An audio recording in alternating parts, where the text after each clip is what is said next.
Poets of philosophical turn of mind, brilliantly displaying the latest in Britain's aircraft industry at Farnborough, might have reflected on how bewildering are the contrasts in the world below. So much that's good, alongside so much bad. Nothing perhaps new in that, nor exclusive to Britain, but striking nonetheless as we look back over 1962.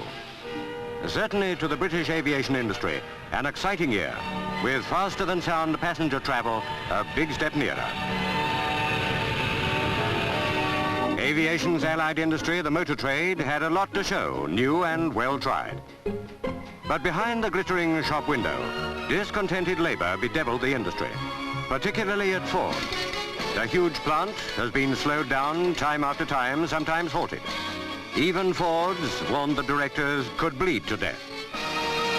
How different the nurses, underpaid and overworked, they just marched to bring their case to public notice. There was no strike. But for one day there was a railway cease work, and the country had to get along as best it could. In this day and age, can we afford it? Of course, the rich and enterprising bypass most difficulties.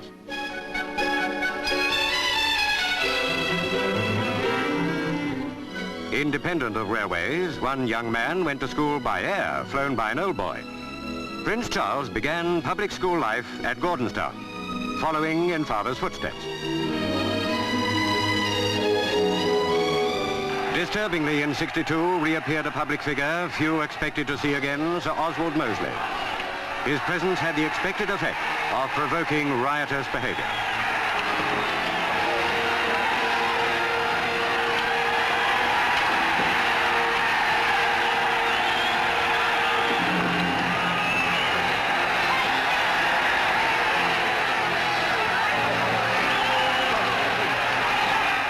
It's for the authorities to work out how far free speech can go without stirring up race hatred.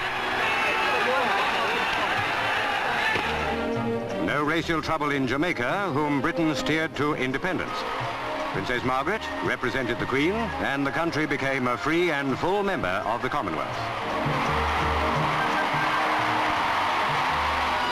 Uganda, too, achieved independence, and there the Duke of Kent deputised for the Queen. In the province of Buganda, the Kabaka, well known in England, welcomed the Duke and Duchess.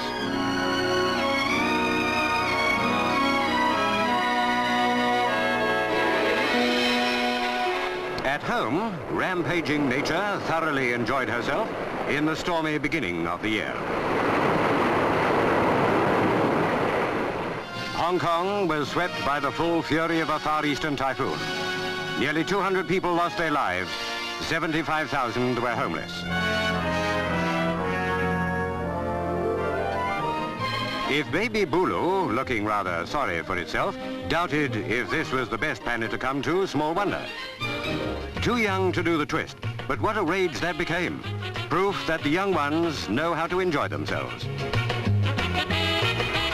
700 packed the 59 Club to welcome Princess Margaret and screamed their heads off for the star of the evening, Cliff Richard.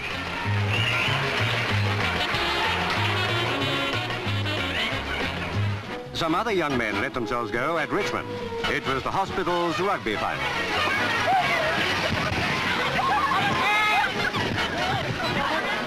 More than anything, it's been the year of the astronauts, with Colonel Glenn, the first American to orbit the Earth. Later on, Colonel Walter Schirra won the applause of the whole Western world by making 6 orbits.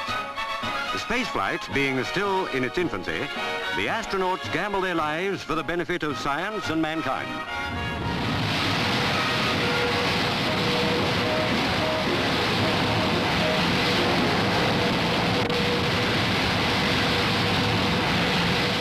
It's a bit of a come down from space to man-powered flight, but in Britain, John Wimperney did manage to get off the ground, confident somebody will win the £5,000 prize with a 1-mile level flight.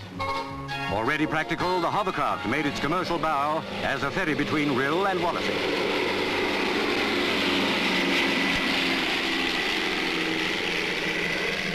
For the consecration of Coventry Cathedral, 1962 will be remembered in history. In this Christian edifice, the Queen was at the head of a congregation of 2,000.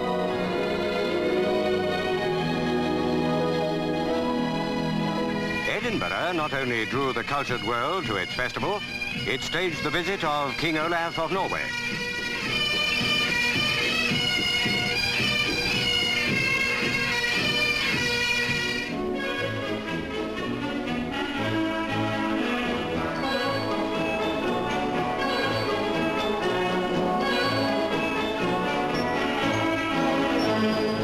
Long-suffering Berlin had a melancholy anniversary, the first year of the war. It confesses communism's failure to give freedom and happiness to the East Germans. Filmed here, a boy shot dead, trying to escape to the West. A natural enemy, smallpox, alarmed the whole country. Bradford, one of the worst-hit cities, quickly vaccinated 200,000. Other big towns followed suit. Fortunately, the outbreak was got under control. As motoring affects everybody, there was general interest in a demonstration that safety belts are real lifesavers.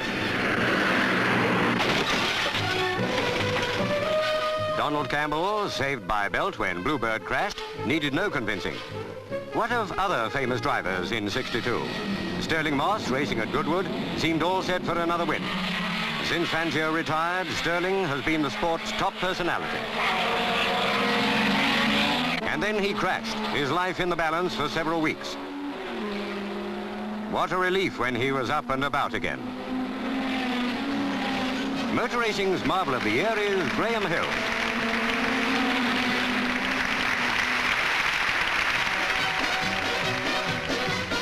And for sheer speed, Donald Campbell's the name. He showed the new Bluebird to the fans.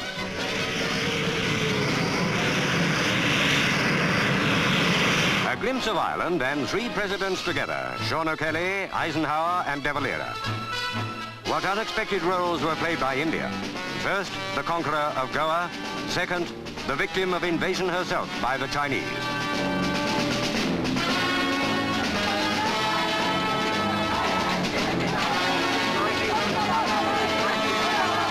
India mobilized, but without effect against the Chinese. The whole world was surprised when Peking offered a ceasefire.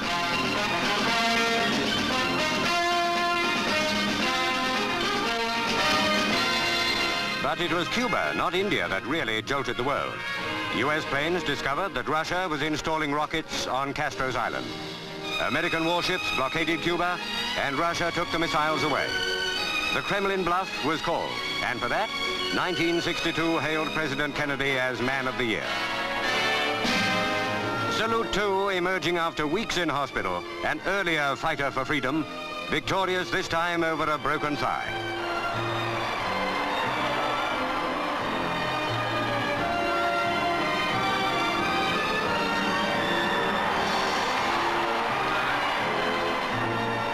For another man setting an example in '62, here touring South America, the Duke of Edinburgh, untiring in service to the nation, giving new force and meaning to that old expression, Royal Ambassador, acclaimed in Bogota as everywhere on that tour.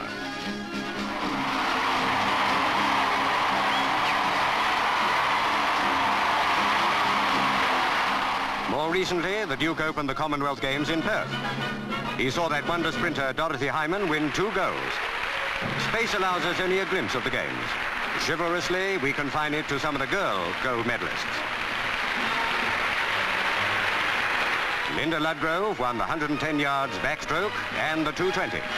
Anita Lonsborough, the 110 and 220 breaststroke, and the 440 medley, 3 goals. When Linda Ludgrove went back to school, she was the heroine of the year, back from Australia with 2 gold medals and a silver.